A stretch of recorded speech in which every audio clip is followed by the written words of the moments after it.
Good morning students. हम Psilotum के बारे में चर्चा कर रहे थे। इससे पहले जो वीडियो थे उनके अंदर साइलोटम का बीजाणुद्भिद, उसमें पाए जाने वाला जनन, उसमें बीजाणु स्पोरेंजिया के बारे में हमने चर्चा की। आज हम चर्चा करेंगे गैमेटोफाइट, युग्मकोद्भिद, युग्मकोद्भिद का परिवर्धन, डेवलपमेंट ऑफ गैमेटोफाइट। बीजाणु स्पोर जो है, स्पोर बनने के पश्चात उस स्पोर से गैमेटोफाइट का निर्माण होता है। तो कल हमने पढ़ा था स्पोर के स्ट्रक्चर। स्पोर के स्ट्रक्चर में कैसे होते हैं? स्पोर के स्ट्रक्चर दोहरी भित्ति युक्त होता है स्पोर, और स्पोर एक्सोस्पोर पतली और जालिकावत होती है, जबकि एंडोस्पोर जो है चिकनी होती है। बीजाणु का कोशिका द्रव्य एक केंद्रक की तथा कणिका में होता है। जैसे इस डायग्राम में दिख रहा है आपको, स्पोर बीजाणु के अंकुरण की प्रक्रिया जो है अत्यंत धीमी होती है। ये इसके विमोचन के पश्चात 3 या 4 माह के पश्चात ये अंकुरित होता है। बीजाणु जल अवशोषण कर लेता है और फूल जाता है। इसके पश्चात इसकी जो बाह्य भित्ति है, इसको एक्सोस्पोर कहते हैं, अवतल सतह पर उपस्थित झिल्ली द्वारा फट जाती है तथा अंतःभित्ति एक थैली के रूप में बाहर निकल जाती है। अब ये डायग्राम है 5.7 जो दिख रहा है आपको, इसमें दिखाई दे रहा है ये। अब इसके जीवद्रव्य में अनुप्रस्थ विभाजन होता है। डायग्राम C और D देखिए।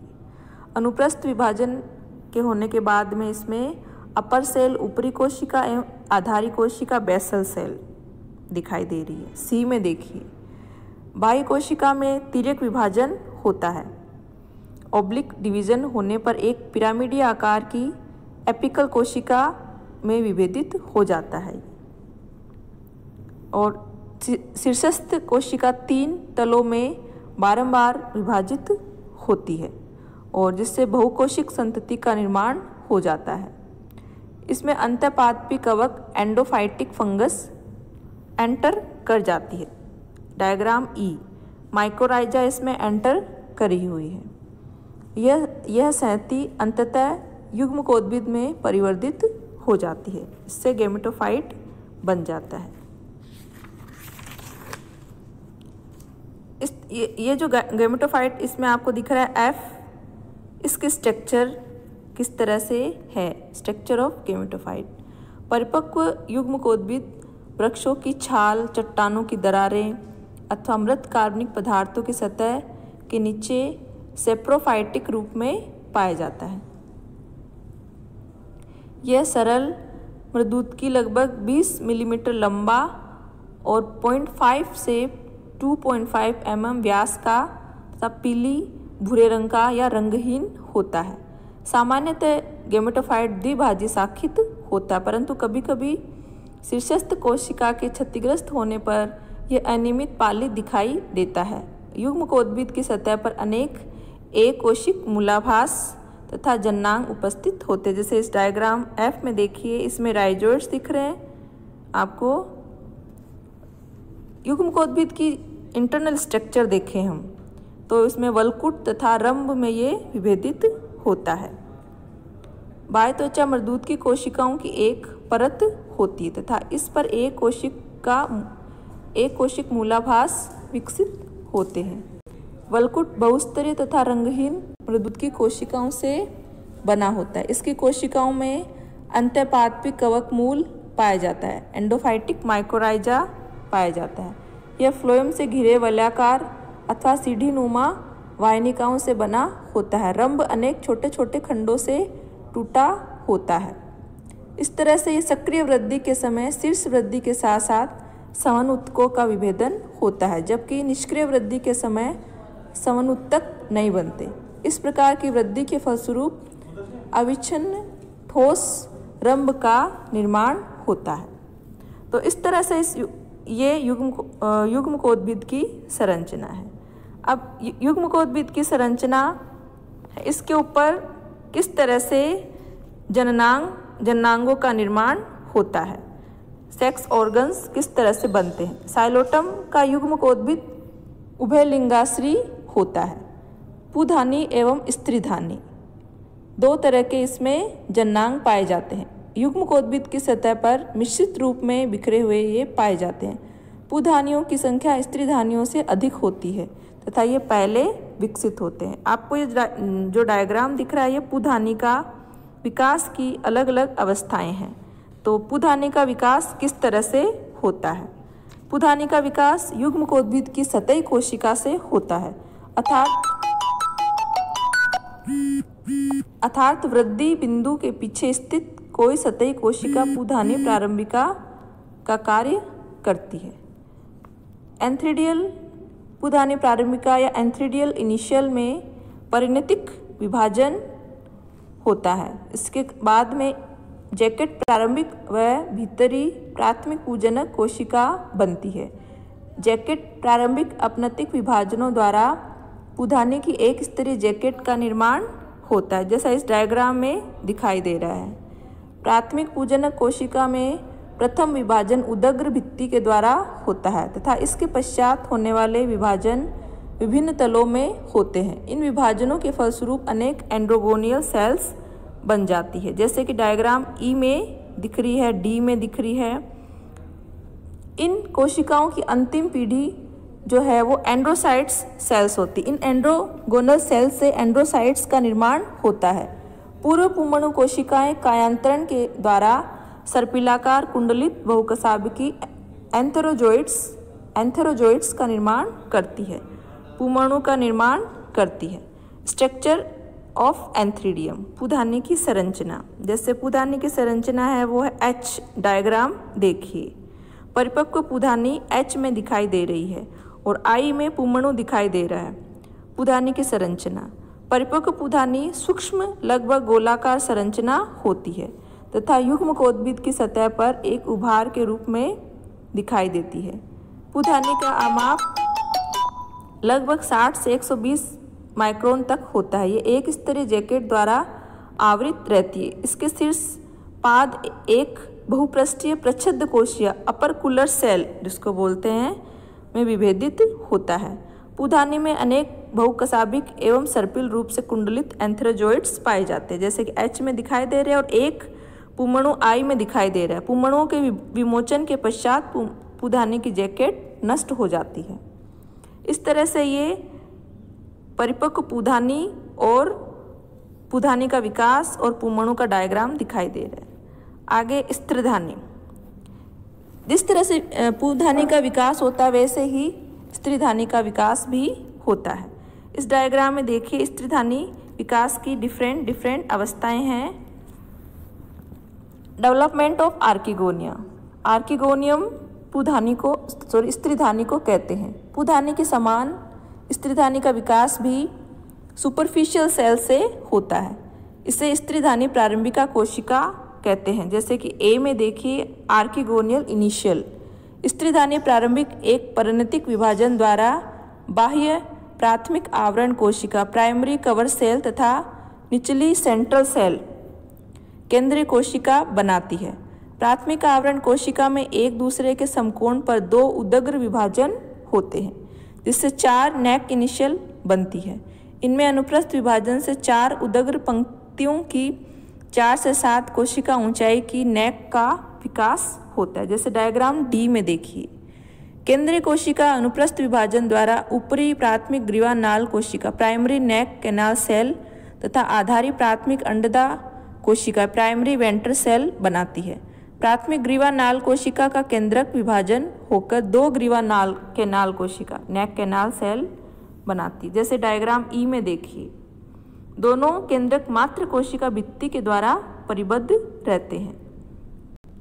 प्राथमिक अंडदा कोशिका अनुप्रस्थ विभाजन द्वारा एक छोटी ऊपरी वेंट्रल कैनाल सेल तथा बड़ी आधारी एक सेल का निर्माण करते, डायग्राम एफ। इस प्रकार प्राथमिक अंडदा कोशिका सीधे ही एक सेल में कन्वर्ट हो जाती है। प्राइमरी वेंट्रल सेल सीधे ही एक कोशिका का निर्माण कर लेती है। परिपक्व स्त्रीधानी की संरचना। स्त्रीधानी की स्ट्रक्चर ऑफ आर्किगोनियम।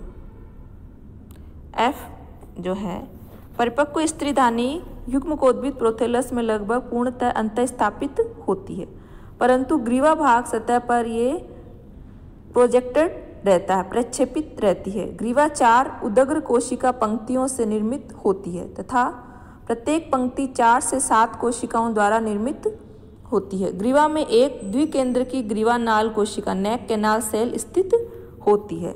अंडदा क्षेत्र में अंडदा नाल कोशिका तथा एक आधारी बड़ी अंड कोशिका स्थित होती है।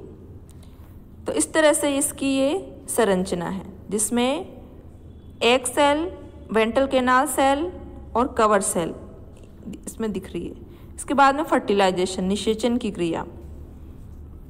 स्त्रीधानी के परिपक्व होने पर ग्रीवा की सबसे निचला टायर, लोअर टायर की कोशिकाएं मोटी भित्ति युक्त हो जाती है और जबकि ऊपरी भाग की कोशिकाएं विघटित होकर नष्ट हो जाती है।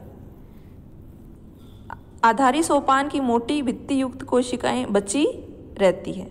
ग्रीवानाल कोशिका तथा अंडदा नाल कोशिका विघटित होकर श्लेष्म का निर्माण करती है, जिसके फलस्वरूप स्त्रीधानी में पुमणु एंथ्रोजोइड्स के प्रवेश के लिए पथ बन जाता है। एपीबेसल सेल और हाइपोबेसल सेल दिख रही है, ए डायग्राम देखिए। पुमणु रासायनिक अनुचलन द्वारा अंदर प्रवेश कर जाते हैं। इनमें से केवल एक पुमणु अंड से संयोजित होकर द्विगुणित जायगोट का निर्माण करता है और युग्मनज भित्ति स्रावित कर यह फिर जायगोट निषेक्तांड ऊस्पोर में परिवर्तित हो जाता है। अब इसके बाद में एम्ब्रियो का निर्माण किस तरह से होता है। युग्मनज अथवा निषेक्तांड बीजाणुद्भिद प्रवस्था की मात्र कोशिका का कार्य करता है। यह आकार में वृद्धि करके वेंटर को पूरी तरह से घेर लेता है। इसमें प्रथम विभाजन अनुप्रस्थ भित्ति के द्वारा होता है, जिससे ऊपरी एपीबेसल सेल व निचली हाइपोबेसल सेल का निर्माण होता है। डायग्राम ए में देखिए, हाइपोबेसल सेल बनी। सबसे पहले इसके अंदर क्या था, ऊस्पोर। उस ऊस्पोर से फिर एपीबेसल सेल और हाइपोबेसल सेल का निर्माण हुआ है। अध्यादर कोशिका से शूट, अध्यादर का मतलब हाइपोबेसल सेल से शूट का निर्माण, जबकि अध्रादर कोशिका, अध्रादर का मतलब एपीबेसल सेल से एक फुट का निर्माण होता है। सी में देखिए शूट रीजन और फूट रीजन। उसके बाद में शूट्स में एक उदग्र विभाजन के द्वारा 2 कोशिकाएं बनती है। ये दोनों कोशिकाएं अनियमित विभाजन के फलस्वरूप एक मांसल बेलनाकार फुट का निर्माण करती है। फुट पास से कई अंगुलीनुमा उभार उत्पन्न होते हैं जो युग्मकोद्भिद में प्रवेश कर भोजन का अवशोषण करते हैं। इन्हें चूस्कांग कहते हैं, होस्टोरिया कहते हैं। अध्यादर कोशिका से यानी एपीबेसल कोशिका में प्रथम विभाजन उदग्र होता है। इसके बाद एक अनुप्रस्थ विभाजन से एक या कभी कभी 2 शीर्षस्थ कोशिकाएं एपिकल सेल्स स्थापित हो जाती है। शीर्ष कोशिका के विभाजनों से प्ररोह का निर्माण होता है। तरुण बीजाणुद्भिद के चारों ओर स्थित युग्मकोद्भिद उत्तक की कोशिकाएं गोपक सदृश संरचना बनाती है और तरुण बीजाणुद्भिद गोपक को फाड़कर युग्मकोद्भिद प्रोथेलस से बाहर निकल जाता है एवं शान वृद्धि करके राइजोम बनाता है। राइजोम शीघ्र ही माइकोराइजा के द्वारा संक्रमित हो जाता है। ई में देखिए माइकोराइजा फंगस एवं द्विभाजी शाखित हो जाता है। इनकी कुछ शाखाएं ऊपर की ओर ऊर्ध्व वृद्धि करके वायवीय शाखाओं में विभेदित हो जाती है। तो इस प्रकार से बीजाणुद्भिद विकास की डिफरेंट ये अवस्थाएं इसमें डायग्राम में दिखाई दे रही है। यानी ऊस्पोर जो है निषेक्तांड, उससे भ्रूण का विकास हुआ और भ्रूण के विकास से फिर स्पोरोफाइट प्लांट का निर्माण हुआ, यानी बीजाणुद्भिद प्लांट का निर्माण हुआ और स्पोर से युग्मकोद्भिद प्लांट का निर्माण होता है। तो इस तरह से ये पीढ़ी का एकांतरण चलता रहता है टेडोफाइट्स में।